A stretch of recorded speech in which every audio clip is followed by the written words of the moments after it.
I gotta be honest, Pokemon Violet has entered my top 3 Pokemon games of all time. Along with Pokemon Black and Pokemon Heart Gold, it is really that good in my opinion. But just because it's become my favorite, I'm not blind to its faults. There's still problems with this game that holds it back for me, but let's start off with what I liked about Violet. Now, technically speaking, old Pokemon games had exploration, but in most cases, the games doesn't really let you pass an area until you complete a specific quest first or mission. But Violet doesn't do that. Now, there are some areas where the game doesn't let you win for story purposes, mainly the Paldea Crater, but everything else is fair game. Once the intro is over, the game doesn't really stop you from exploring. You can really go anywhere. You can even try challenging a level 50 wild Pokemon with your level 4 Lechonk once the intro is over. But you'll probably die, and the school isn't held accountable if you die, so maybe that's not a good idea. There is literally so much to explore, and it's fun. The game rewards you by letting you find useful items like different healing items, Pokeballs, berries, items, TMs. Now, previous games have done this, but you'll be finding them a lot more in Violet and Scarlet, since the game is not shy rewarding with these items. Like, there are times where you can find a TM, potion, and a berry just near each other. Heck, you can even, find 3 super potions with just one, those little, Pokeball things that represents as items? Yeah, you can get, 3 items in one, which is nice. And items aren't the only things that the game rewards you with. There are certain spots where Pokemon, or strong Pokemon, spawn, which is really cool.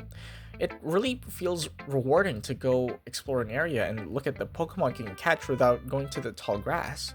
Which leads me to another pro for me.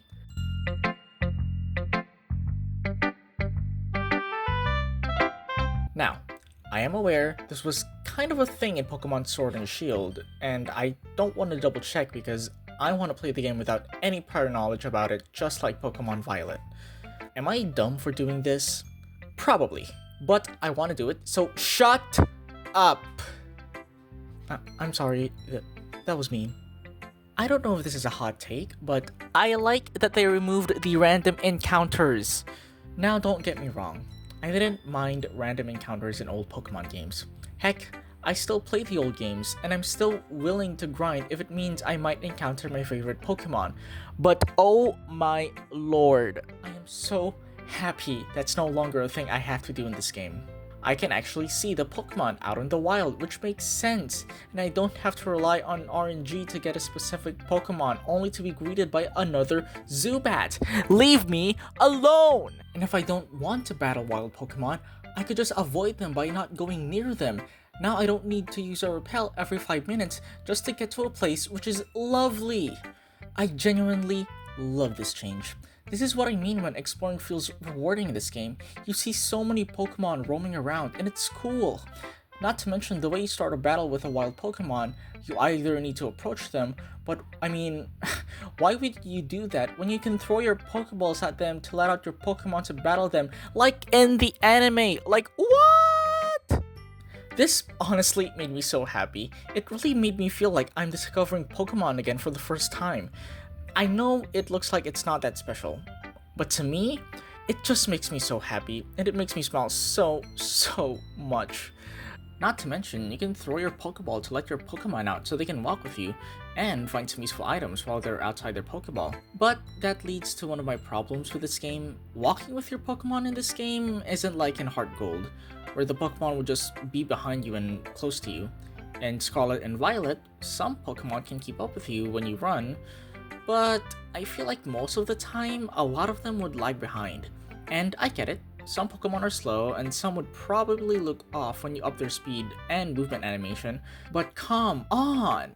At least make it so that the small Pokemon could ride on your back or shoulder.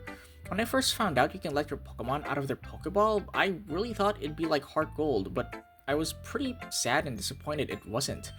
I know it's not a big deal, but still, it made me sad. Another thing they added is that alongside this feature, if you press the R button, you can signal your Pokemon to automatically battle wild Pokemon, meaning you don't have to go into a turn-based battle system anymore. As long as your Pokemon is a higher level than the wild Pokemon, even if it's just by 1 level, it'll win most of the time. But this does give you less XP compared to actually battling the Pokemon, aka turn-based battling, so I don't really recommend it.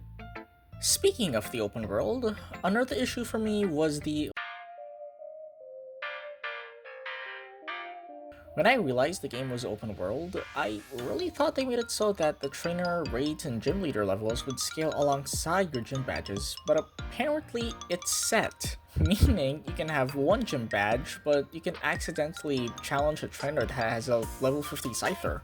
Now, this wouldn't really be a problem since you can still challenge the gyms in any order you want, but it makes it so that if you challenge a gym that's a high level in the early game, your Pokemon are going to be over-leveled in some gyms, quests, raids, and trainer battles, which makes the game in some sections a bit boring and way too easy. Now, if you do follow the proper, quote-unquote, path, the game does level accordingly, but why would you do that when the whole point of the game is to do whatever you want, whenever you want? So following the proper path just defeats the purpose of the game. And difficulty-wise, I'd say it's harder than Sun and Moon, the most recent game I played. Now, I gotta say, the AI in this game really gives you a run for your money in terms of the main trainers and not the side ones you find in routes.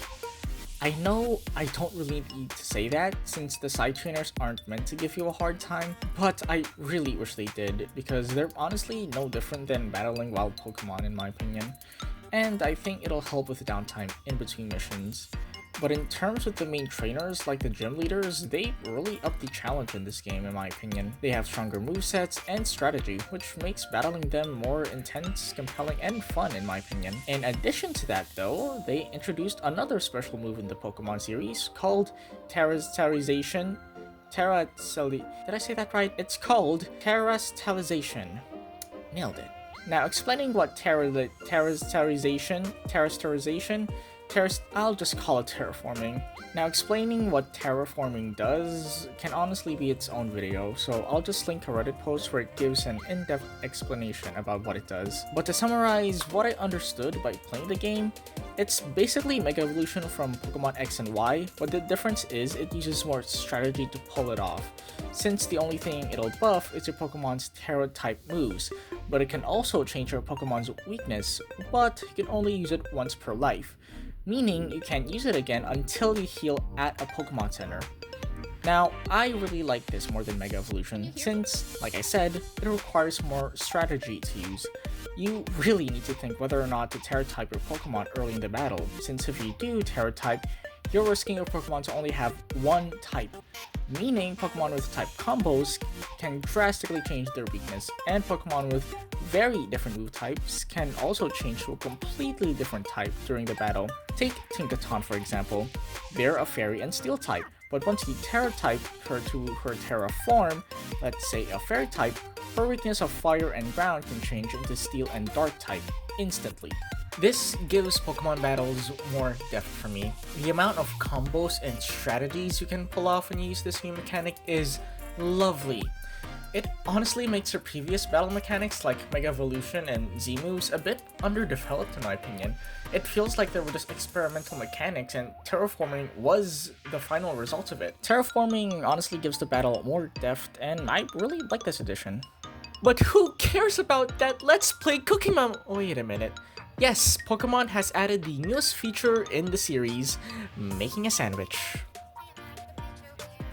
Yes! Sandwich making is part of a new feature that makes you closer with your Pokemon, having a nice picnic with them. Now, I actually genuinely love this new feature. While on a picnic, you can watch your Pokemon, talk to them to improve your bond.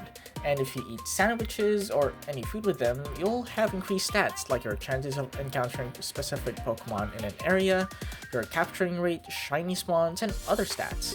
Now, in previous games like Pokemon X and Y, you had to go into a separate menu just to interact with your Pokemon, which always felt sluggish and slow for me, so I didn't really like it nor used it a bunch. But now it just feels natural. You don't need to go into a separate menu. It feels natural because you're there in the world, still with them, walking around with them, just interacting with them normally.